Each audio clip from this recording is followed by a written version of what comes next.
Tonight, on Christmas Eve, we have a very special guest joining in our story. Can you guess who he is? He's red, with a red helmet with a yellow stripe with the Washington Commanders logos on the side. He wears a red jersey with the number 30 on it. He has dark skin. And he was the highest scoring running back of fantasy football of 2022. Can you guess who he is? If you guessed Ekeleeeeeeer, you're right. Hey everyone, it's me, Ekeleeeeeeeer. I can't wait to see what tonight's story is before we open gifts tomorrow on Christmas. Well, I'm glad I'll tell you, Ekeleeeeeeer. Tonight's story that we will read on Christmas Eve is Dreamworks Shrek, Shrek the Halls. Yep, this is based on the Christmas special of Shrek that came out back in 2007. Oh boy, I'm excited for this story. I am too, Ekeleeeeeeer. Without further ado, let's get started. This is adapted by Catherine Hapka. Are you ready, guys? Are you ready, y'all? Here we go. One fine summer day, Shrek was soaking up the sun and watching his babies play in the mud.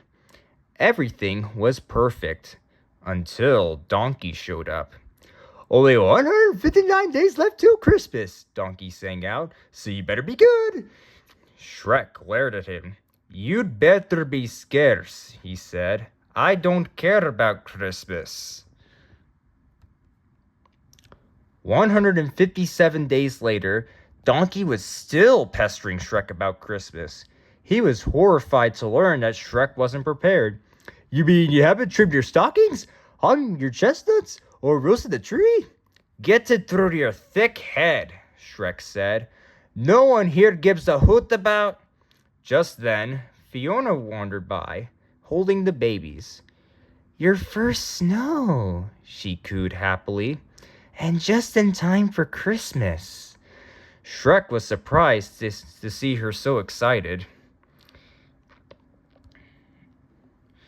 Shrek didn't know the first thing about Christmas, but if it was important to Fiona, it was important to him too. That night, he sneaked off to the village bookstore. Luckily, the store had just the book he needed. It showed everything Shrek needed for a perfect Christmas. He just hoped he could pull it off. Oh, I hope he does. Oh, I hope so too, Ekeleeeeeer. But we're gonna have to keep reading to find out. Shrek got up early the next morning to decorate the swamp.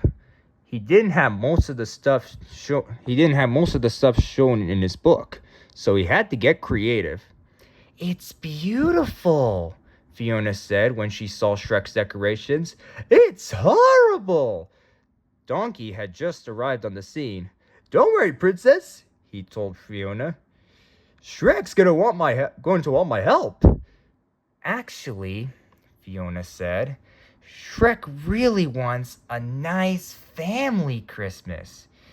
Yup, that is true. Yeah, exactly. A nice family Christmas is what a lot of people really like. Well, you may never know, Ekeleeeeeer. But let's just keep reading. The family set out to gather more decorations. This is going to be the best Christmas ever, Fiona said cheerfully. And we're going to do it together. Come on! They set off into the woods, pulling the babies on a sled. It turned out Fiona could get creative too. She showed Shrek how to belt on snakes to make them look like candy canes. The babies even helped by blowing up lizard balloons. Soon, they found plenty of decorations. Finally, the house looked almost like the pictures in Shrek's book. It's perfect, Shrek said with relief as he and his family relaxed in front of the fire. And now it's story time. 'Twas the night before Christmas, and all through the house. Just then, the door burst open. "Merry Christmas, Shrek!" Donkey cried. He rushed in, followed by all the fairy tale friends. Yep, there they all are, coming in to Shrek's house to spend Christmas with him. "Happy holidays!" Pinocchio cried, doing a Christmas jig. "Nice to see you, Fiona," one of the three little pigs added. Greetings filled the house as more and more friends swarmed in. "What a nice surprise!" Fiona exclaimed. "Oh, yeah." Ugh, Shrek grumbled. He couldn't believe it. His perfect family Christmas had just turned into a crazy, crowded party. Shrek tried to sneak away to tell his babies their Christmas story, but Donkey overheard. "Are you telling the night before Christmas?" he cried. "I tell it better than anybody. Get around, everyone."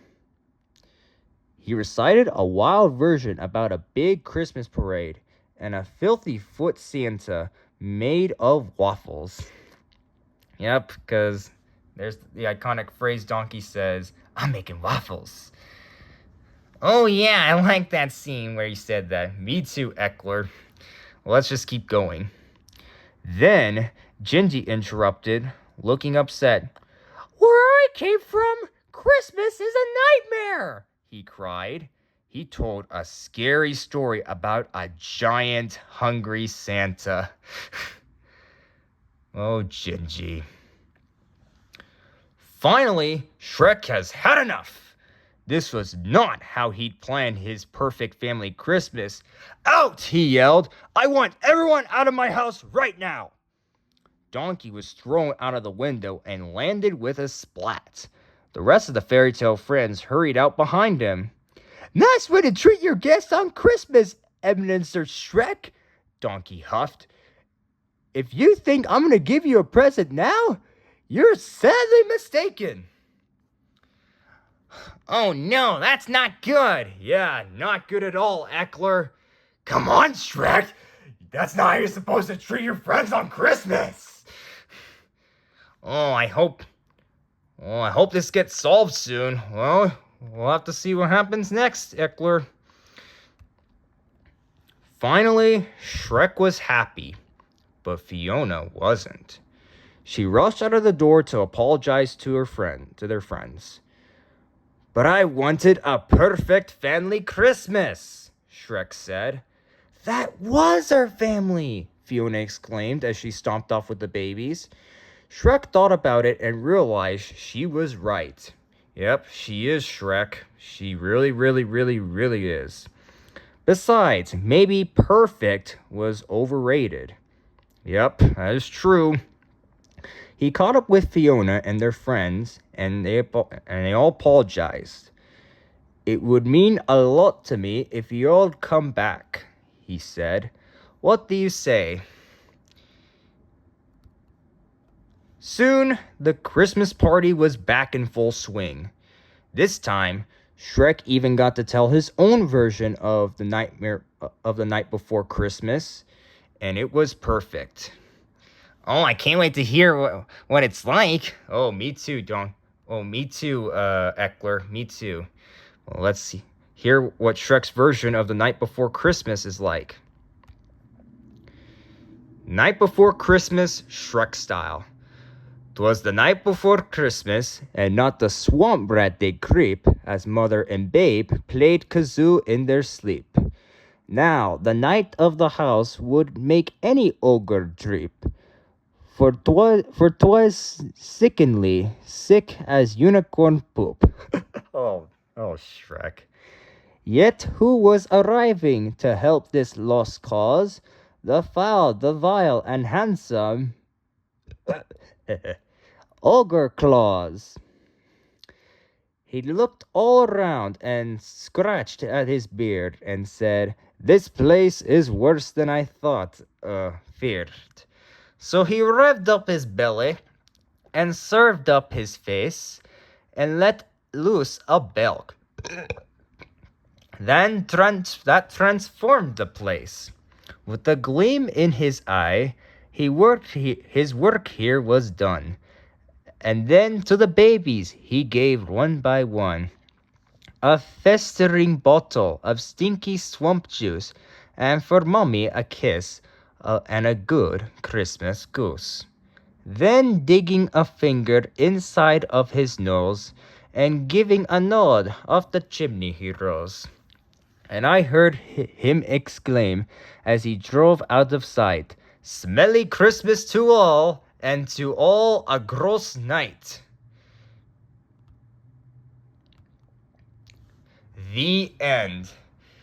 So, Eckler, what was your favorite part of the story? My favorite part of the story was when Shrek told his version about the night before Christmas.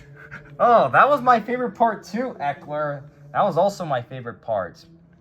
And to all you viewers out there, what was your favorite part of the story? Let me know in the comments below. And don't forget to like, comment, and subscribe to join the Sports Dude Nation. And I'll see you guys later, and Merry Christmas!